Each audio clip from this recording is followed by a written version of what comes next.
Ô, Van Dijk, a gente sabe, né, porque esse jeito Donald Trump de fazer as coisas acaba trazendo toda esse cenário que você muito bem descreveu. Mas a questão aqui fica, né, é que isso pode revelar, trazer de percepção, né, sobre uma possível vulnerabilidade institucional dos Estados Unidos, né, corroendo inclusive a imagem do país como esse porto seguro global, como um país que consegue, né, aprovar questões importantes, um cenário de orçamento e tudo mais, que acabou durando mais do que se desejava? Felipe, essa é uma excelente pergunta. Se eu estivesse dando aula, eu ia perguntar, pô, parabéns pela pergunta. Você tem uma outra melhor que essa? Mas como você não tem uma melhor que essa, eu vou responder, tá certo? É o seguinte, com relação à situação dos Estados Unidos como Porto Seguro Global, mesmo com a credibilidade arranhada, e tem sido arranhada, sim, tá certo? Por uma série de inconsistências, inclusive lógicas, com relação ao comércio internacional, tarifas são sempre ruins para todo mundo.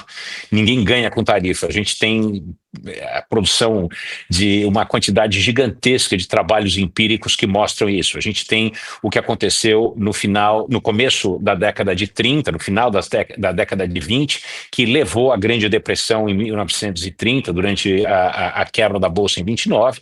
Grande parte disso foi ocasionado por aumentos, né, bastante agressivos de taxas de importação, as famosas tarifas. Os países se aglutinaram em eixos independentes um do outro, uma vez que a gente tinha uma grande interdependência até 1929, 1930, e a gente teve essa ruptura desse regime de trocas liberais que começou no final do século XVIII e perdurou até os anos 30, com a Grande Depressão. Essa foi a época de maior liberalização do comércio internacional. A dependência do mundo em comércio internacional era maior que, inclusive, ultimamente, na época da globalização. Certo? O PIB global era mais dependente disso. E não impediu que o mundo entrasse em uma posição agressiva, contrária, de aumento de tarifas de uma maneira mercantilista, que os países reagiram um ao outro. E os Estados Unidos ficou dentro disso, não ficou de fora, e reagiu impondo uma série de tarifas ao mundo.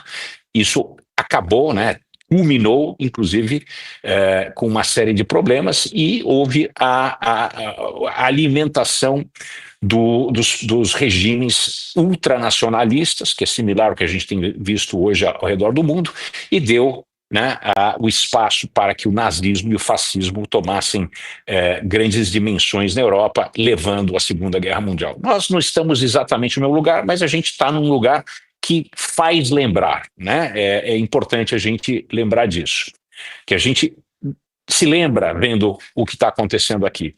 Então, o que eu diria dessa situação? De fato, os Estados Unidos está arranhado, reputação, credibilidade, só que qual é a alternativa? Donald Trump sabe disso.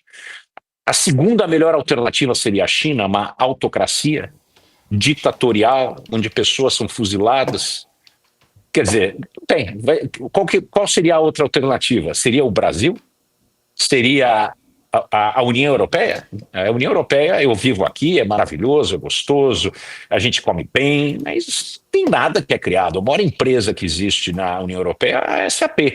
É uma empresa de 200 bilhões de dólares. Quer dizer, não existe nada próximo do que existe no mercado americano. Então, a alternativa é zero. Então, o Donald Trump sabe que ele pode arranhar, inclusive até quebrar o cristalzinho, né, arranhar bastante, ralar a roda, né? Aquela história de ralar a roda do carro. Pois é, pode ralar a roda do carro, que não tem outra alternativa. Os Estados Unidos é os Estados Unidos e vai continuar sendo os Estados Unidos por muito tempo. Então, ele tem um espaço de liberdade para fazer um monte de trapalhadas sem que vai custar, mas não custaria tanto se o mundo tivesse uma alternativa plausível. Como não tem, ele vai continuar ralando roda.